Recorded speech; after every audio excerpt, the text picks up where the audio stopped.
Ukraine's path to victory against Russia depends on an intricate combination of tactics, resilience, and certain variables it cannot entirely manage, such as sanctions, Western aid, and the possibility of Russia's internal collapse. Yet, if the current trajectory continues, Ukraine could well achieve what once seemed impossible: the total reversal of the invasion, the liberation of its lands, and a seat at the negotiating table not as a victim, but as an equal to one of the world's most powerful armed forces. Let's dive into exactly how that could come to pass. First off, you have to appreciate the scale of the tactical wins Ukraine has managed to rack up during the war. The best example of this took place on the very first day of the special military operation, beginning with Russia's botched attempt to seize the Hostomel airport. The battle for Hostomel on February 24, 2022, is widely regarded as a primary reason Russia's original 3 to 4 day timeline for conquering Ukraine failed. Putin's plan for Hostomel reads like something straight out of a classic military textbook. A small mobile Russian unit, in this instance 200 to 300 paratroopers on 34 helicopters, was to approach Hostomel airport covertly, swoop in to capture it while undefended, and then allow Russian forces to operate the airport as their own. Subsequently, Russia would use this new air tunnel to deploy more and more of its soldiers directly into Ukraine's heartland. Considering Hostomel is just a few miles from the center of the capital, Kyiv, the Ukrainian government was expected to be overwhelmed and toppled within days. At least that was the idea. The reason this plan sounds so textbook is because it is, particularly when it comes to Russian covert military operations. The very same strategy had been deployed not just once, but on 3 prior occasions. 2 of these were during the Soviet era, with the invasions of Czechoslovakia in 1968 and then Afghanistan in 1979. In the first case, the Soviet Union essentially captured Prague in a single day by flying troops into a nearby airport. But perhaps more crucially, this exact tactic was employed in the annexation of Crimea, where Russia successfully seized the Sevastopol airport and annexed the Ukrainian region with barely a shot fired. It is therefore safe to say that when Russia tried to replicate this maneuver on the very same country just 8 years later, Ukraine was much better prepared. Instead of an undefended airport, Ukraine had positioned a small but critical reserve unit of recruits, equipped with man-portable air defense systems and a Zu-23 anti-aircraft gun, itself a holdover from Ukraine's Soviet past. Moreover, Ukraine had inherited Europe's largest radar defense network, which, through close work with NATO, had been hardened against Russian electronic jamming and attacks. Finally, after getting a warning from the US about a potential invasion, Ukraine quickly obstructed the airport's main landing strip with old vehicles and scrap aircraft, making it completely unusable for operational planes. So Ukraine had a clear idea of the strategy Putin would likely resort to for a potentially decisive strike. And it's this intimate understanding of Russian operations, largely a product of being part of the same country for decades and Russia's own stagnation in military doctrine, that has allowed Ukraine to essentially stop the invasion cold. While Russia did eventually take the airport, with mechanized infantry arriving the next day to reinforce it, it was far too late. The Hostomel airstrip had been shelled by retreating Ukrainian forces, and the airborne reinforcements that were meant to arrive from Russia never did. This ultimately forced Russia to scramble for a new plan, invading Ukraine the hard way, with mechanized ground forces and limited air support. The siege of Kyiv would last only about 5 weeks, as Russia couldn't properly supply its forces or encircle the city, while Ukraine effectively pressured the invading army from a distance. This pattern, of Ukraine capitalizing on Russia's poor preparation and tactical disunity, would persist throughout 2022 and into the following years. In early September of that year, Ukraine launched one of modern history's most effective advances, liberating Kharkiv and its surrounding region in just days, and driving Russian forces back to the current front line in Donbass. The speed of the advance was hailed as one for the record books, with Ukrainian soldiers advancing an average of 4.6 miles per day between September 6th and September 13th. This was, arguably, just the first phase of Ukraine's strategy. While it involved creating enough internal pressure to defend itself, it was not enough to actually win the war. This is why Ukraine also transitioned to the offensive, with the crucial incursion into Kursk in August 2024, signaling a shift where Russia became the defender on at least one part of the front line. The Kursk invasion was significant for several reasons. First, it demonstrated that Russia couldn't maintain a unified front against Ukraine, proving that no part of its territory was safe from Ukrainian counteroffensives. Second, the sheer speed and scale of the incursion were actually greater than anything Russia had accomplished in the preceding 7 months of 2024. Ukraine seized around 482 square miles of territory in Kursk, whereas Russia had only taken about 400 square miles from January to July of that year. While Russia would later launch a more concentrated offensive in Donbass to compensate, the mere fact that Ukraine could divert forces to a completely new front speaks to the boldness of its strategy. Third, the Kursk incursion revealed just how inflexible Russia's military thinking truly was. Even as Ukraine was mounting a relatively minor invasion, it took Russia over a month to reorganize its forces and launch a counterattack. Worse still, some settlements in Kursk remained contested over 6 months later, with sporadic fighting continuing into May and June 2025, before the front line stabilized as Ukraine could no longer sustain a prolonged offensive. Nevertheless, Ukrainian military intelligence indicated that Russia required roughly 50,000 troops in Kursk by November 2024, when its counteroffensive was at its peak. These were 50,000 soldiers that Russia had to pull from Donbass, likely delaying its offensive plans there by weeks if not months, and creating utter chaos in its internal logistics. Ukraine would employ a similar strategy in Belgorod in March 2025, which can be seen as an extension of the Kursk invasion, but under more favorable conditions for Ukraine. The choice of Belgorod, situated between Kursk and Donbass, was no accident. It compelled Russian forces to be diverted from both fronts, where they became vulnerable to long-range strikes from the newly supplied F-16 and Mirage 2000 jets from the west.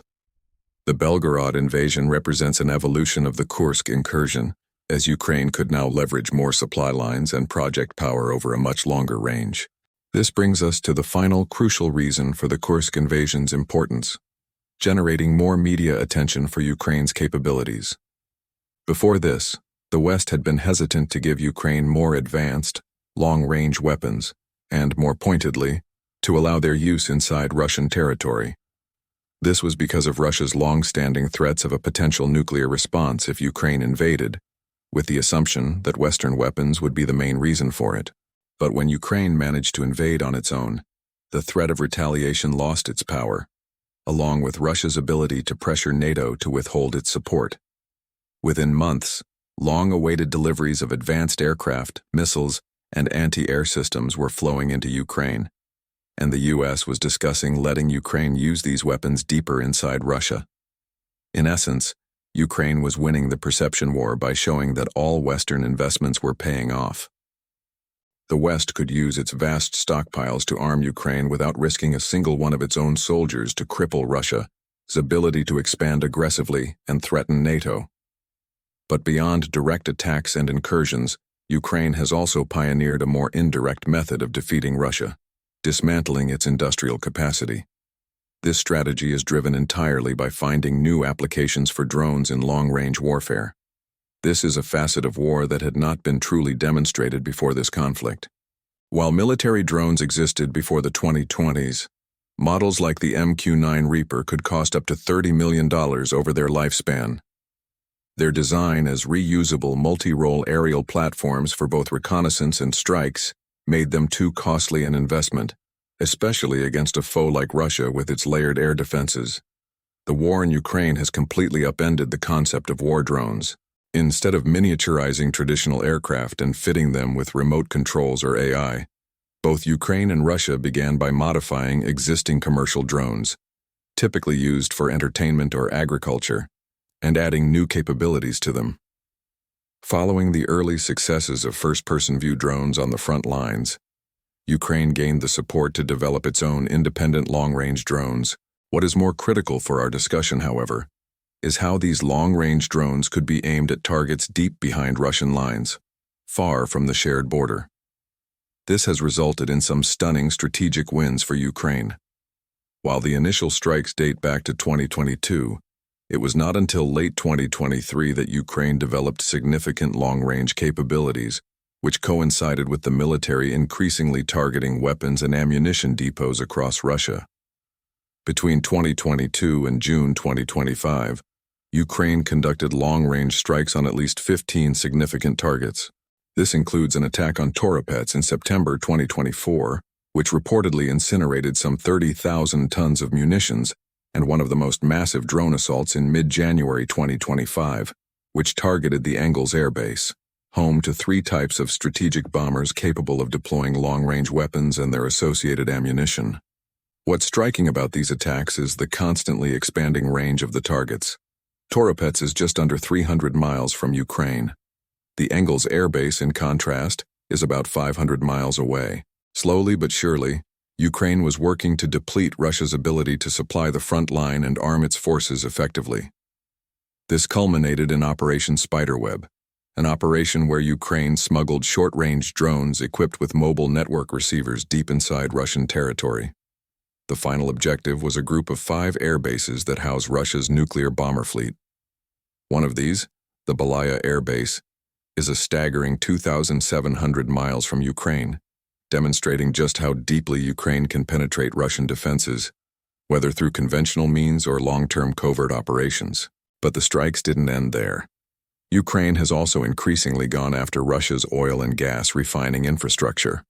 Reuters calculated that attacks on numerous oil and gas refineries have led to Russia losing as much as 17% of its refining capacity for these vital resources. This figure directly mirrored the same percentage drop in Russia's oil and gas revenues between March 2024 and March 2025. Of course, the reasons for Russia's oil and gas decline are a bit more nuanced. While Ukrainian strikes on refineries certainly don't help, Russia is actually facing several compounding problems that could lead to a death spiral for its economy. First, oil and gas income makes up a huge part of the government's revenue. According to the Oxford Institute for Energy Studies, this income accounts for anywhere between 20% to as high as 50% of the total annual government budget.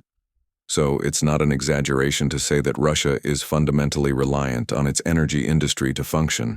This becomes a major issue when we look at the factors affecting Russia's profits from oil and gas. The EU was historically one of the biggest buyers of Russian gas. But large-scale restructuring efforts have meant that the EU's reliance on Russian gas has plummeted from over 40% before the war to just around 11% in 2025, with plans to completely phase out Russian imports by 2027. These changes are likely to be permanent, even if the war were to end sooner, which seems increasingly doubtful as we've covered in a previous video. With the EU market gone, Russia pivoted east to find new buyers, primarily India and especially China, which has emerged as a major importer of Russian energy. However, since Russia is now economically dependent on this relationship, China has been able to negotiate discounts of up to 50% compared to the prices the EU used to pay. On the oil front, the story isn't much better.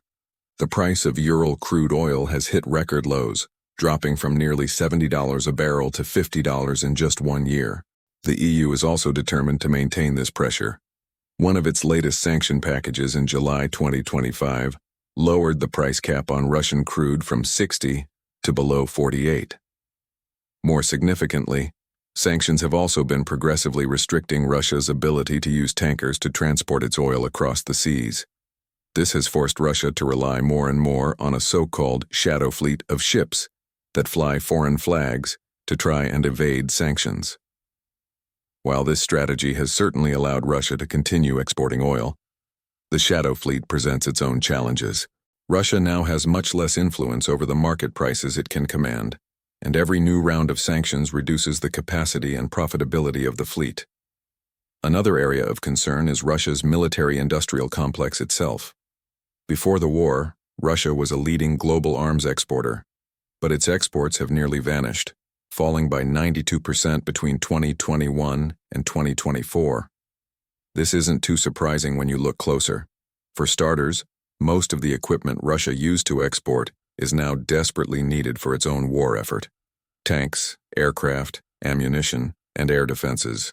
Secondly, Russia has been cut off from importing the crucial technologies and components needed to build modern versions of its weapons. Advanced aircraft parts, for example, are not manufactured in Russia, but are imported. When these become unavailable, Russia either has to cancel contracts or, even worse, substitute them with inferior domestic parts that are more prone to failure.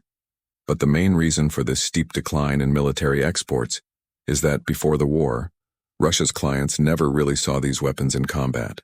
As Ukraine continues to destroy equipment coming from the supposedly second strongest military in the world, why would a country like India choose to buy those weapons when alternatives from places like China are available? In short, Ukraine is banking on two things here: the West imposing sanctions to cut off oil and gas revenue, and a constant stream of media coverage showing Russian weapons to be ineffective. And this strategy seems to be effective. After reportedly allocating 40% of the government budget to the military in 2025, the Kremlin announced a 7% cut in military spending for 2026, while also proposing a VAT increase on some goods to stimulate the economy. That 40% figure for military spending was a level not seen since the Soviet Union. Ukraine is technically setting its own records with military spending over 33% of its GDP, but a significant portion of that is funded by donations. This leaves Russia in a very difficult spot. The longer the war drags on, the fewer financial options Russia has. Sanctions are designed to slowly choke off oil and gas revenues. Russia's partners in the East are growing bolder in demanding better terms, citing the risks they take by dodging sanctions themselves, and the ability to generate money domestically through taxes has its limits. The biggest losers in this strained economy are Putin's traditional supporters, public sector employees like teachers, doctors, and police, as well as pensioners. Their income is tied to an official inflation rate of 9%, but for many households the real inflation rate is over 20%. And these are the very people whose relatives are dying in huge numbers to fight a war that is, by all measures, going terribly. In April 2025, Forbes estimated that at the current rate of progress, a full occupation of Ukraine would take approximately 250 years and result in 100 million casualties, neither of which is something Russia can realistically achieve. The demographic angle is another front that Ukraine is counting on. Even if every Russian politically and ideologically supported Putin, which they certainly do not, at least not to the degree portrayed by propaganda, there are simply fewer and fewer Russians available to drive the country's economy. Before the invasion, the country had a 4.75% unemployment rate in 2021. That rate is now at a record low of 2.4% in early 2025. While this might seem like a sign of a strong economy, and it did for the first couple of years, it actually points to a massive labor shortage created by three factors. 1. Russia has suffered over 1 million casualties in 3 years. That's 1 million people killed or wounded too severely to return to service. Secondly, Russia witnessed one of its largest exoduses at the start of the war, with around 1 million people fleeing the country in 2022 alone. These three factors combined mean that Russia is missing the crucial young adults who should be entering the workforce, taking out loans, and starting families or businesses. One analysis indicates the number of workers aged 16 to 35 fell by 1.33 million in 2022 alone. If you extrapolate that across all age groups, you get a multi-million person labor deficit that is virtually impossible to fix naturally. This missing generation, coupled with the deaths of young adults, will only push the fertility rate down further, creating a vicious cycle. This brings us to the final piece of Ukraine's plan to defeat Russia, simply waiting for one last major domino to topple and trigger a total collapse. Russia's economic growth, driven by internal demand, is slowing. Its geopolitical influence is almost non-existent. The number of countries willing to trade with it is shrinking, and the nation is bleeding people on multiple fronts, both literally and figuratively. Putin might have launched this war thinking he could win in a few days, but instead of withdrawing when that failed, he doubled down, but without any sound strategic plan or international support. The outcome is a nation once seen as a major competitor to the West, now reduced to practically a vassal state of China. locked into trade deals where Beijing sets the terms and can potentially dictate foreign policy. And considering how fast this has all happened, there's a strong likelihood this trajectory will become irreversible very soon, if it isn't already. When the economic foundation cracks just a little more, it could shatter completely, taking the entire war effort and the country that began it down with it. Thanks for watching.